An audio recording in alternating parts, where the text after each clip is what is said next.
Titi Brown uyu musore yarahuritse. Uyu musore yahuye n'akaga, yahuye n'akandari, yahuye n'ibibazo bikomeye cyane, amara muri gereza almost imyaka ibiri. Iyi myaka ibiri yose amaze muri gereza akaba yimaze arengana nk'uko byamaze kwemezwa n'urukiko, ndetse akaba yamaze no kuba yarekurwa, dore ko urukiko rwamaze gutegeka ko uyu musore witwa Titi Brown yahita arekurwa. Titi Brown rero Abanyarwanda benshi bakomeje kuvuga bati arangije igihano n'ubundi yari yarahawe n'abamushyize muri gereza nyuma yo kumara imyaka ibiri muri gereza kubw'amaherere. Bije kurangira n'ubundi uyu musore arekuwe, gusa yarababaye, yahuye n'ibibazo bikomeye cyane. Reka mbagezeho rero iyi nkuru ivugwa ku irekurwa rye, dore ko tayari yamaze kurekurwa. Urukiko rwisumbuye rwa Nyarugenge rwemeje ko ikirego cy'ubushinjacyaha nta shingiro gifite, rwemeje ko Ishimwe Thierry wamenyekanye nka Titi Brown ari umwere ku cyaha cyo gusambanya MG, umukobwa wahawe kode ya MG. Rwemeje ko ikirego cy'indishyi cya MG nta shingiro gifite, n'icyo kwiregura ku ndishyi cya Ishimwe Thierry nacyo nta shingiro gifite. Rwemeje ko indishyi zidatangwa muri uru rubanza. Urukiko rwategetse ko Ishimwe Thierry ahita afungurwa akimara gusohorwa. Rutegetse ko amagarama ahera ku isanduku ya leta. Uyu mwanzuro wari gusomwa saa 7 z'amanywa, ariko wasomwe mbere y'isaha bitewe n'uko umucamanza yarwaye yagiye kwivuza. Titi Brown yari amaze imyaka ibiri afungiye muri gereza ya Nyarugenge izwi nka Mageragere. Umwanzuro wasomwe kuri wa gatanu tariki ya 10 Ugushyingo 2023 saa 4 n'igice za mu gitondo. Ngira ngo murabyumva rero ibijyanye na Titi Brown umaze imyaka ibiri muri gereza, aho yari afungiye muri gereza ya Nyarugenge iri Mageragere. Titi Brown rero akaba yarunganiwe n'umunyamategeko Mbonima Elias, akaba ari we rero bagendanye muri urugendo rukomeye, inzira y'umusaraba Titi Brown yaciyemo. Ngira ngo murabyumvire rero ko Titi Brown tayari yamaze kurekurwa. Ni inkuru nziza, ariko uyu musore yahuye n'akaga gakomeye cyane katewe n'ubugambanyi yakorewe kugira ngo atabwe muri yombi. Reka tubagezeho izi reaction z'Abanyarwanda bavugaga ibijyanye n'uko bakiriye ifungurwa rya Titi Brown.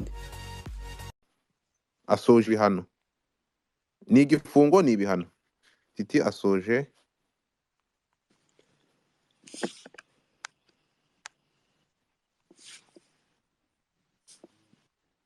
niko Nowera ndakumva.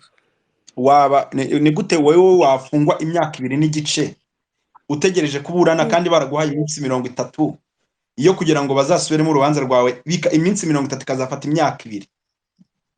Ngiza ngo umuntu agizwe umwere gute se? None se niba agizwe umwere rero ubwo bamuhindishya akababaro yagombaga kuba yarakoreye muri iyo myaka. murabizi neza ko bamurekuye.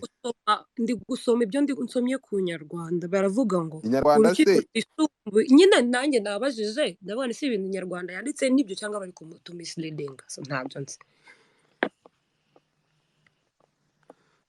kuko banditse ngo urukiko rwisumbuye rwa Nyarugenge rwemeje ko ikirego cy'ubushinjacyaha nta shingiro gifite, rwemeje ko Ishimwe Thierry wamenyekanye nka Titi Brown ari umwere ku cyaha cyo gusambana. Means ntabwo yarangije igihano, ahubwo yasomewe agirwa umwere, nta by'igihano. Ubwo rero niba yagizwe umwere bamuhe indishyi y'akababaro. Ibyo yenda indishyi y'akababaro y'imyaka ibiri ufunzwe mwana mu gihome bro. Ikigaragara batesheje agaciro nyine ibyo yaregwaga, basanze ari umwere nta cyaha yakoze. Ibyo by'ibihano nta bihari.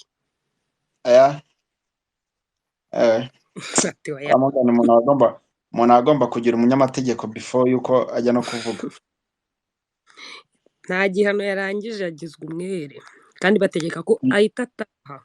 Ubu ngubu nimba ari ahubwo Nowera nk'undi musaza wawe bakangira umwere nyuma y'imyaka ibiri, wakwicara ugaceceka gusa? Agize Imana aratashye, uzarebe ko ibyo bintu azabikora. Agize Imana aratashye, urumva sha wagira nanjye nahita ntanga ikirego. Wawe ugize Imana uvuye hariya hantu ukongera gushaka guhangana Kevin? Rabora ngo haba hariyenze, ariko yagize amahirwe ugatahanga inyuma batarapfumuye. Okay, duhindure topic se tuvuge kuri Titi Brown n'imifungire ye tubyihorere. Ntabyo mvuze. Titi Brown asoje igihano nta asoje igihano agizwe umwere umuntu agizwe umwere azongera kubyina umugongo ntibawuciriye muri gereza azongera kubyina. kandi se shaburiya wagize ngo disi yaranatinze wagize ngo yaranatinze.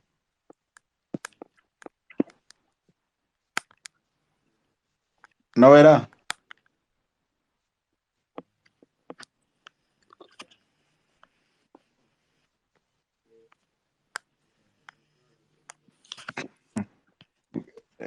niko Godfather Yo, umuntu buriya basanga umwana bahuye yaciriyemo ahita yiruka. reka nkubwize ukuri iki ni ikibazo ariko abantu murashya. Abantu banyoherereje inkuru, abantu bari kumpa link ngo Titi Brown ararekuwe. Titi Brown ntabwo ahindutse umwere. Titi Brown yazize ntabwo reka nkubwize ukuri abantu bagomba kumenya. Ubundi baravuga ngo kuko ila kadiri ya mudomaki. Reka duhindure ntuza. Reka duhindure topic n'ubundi zikamwe zitahanye. Kemini. Hindura topic. Godfather wabaye umuntu umwe utarahindura.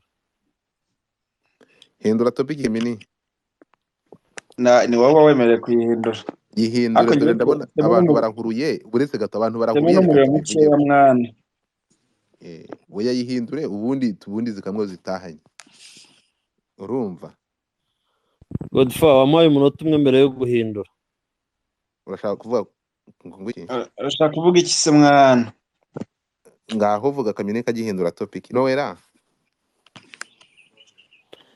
Njyewe ndavuga kuri iyi show ya Miss Rwanda. Nanjye ni muri kote ndi muri kote ya Nsenga. Urumva ikibazo cyabaye ubu Miss Rwanda ya Sylvie. Ikibazo cyabaye kuri Miss Rwanda mutabona. Ahubwo ubu ngubu abavumbuye biriya byaha nyuma bakoshereje sosiyete.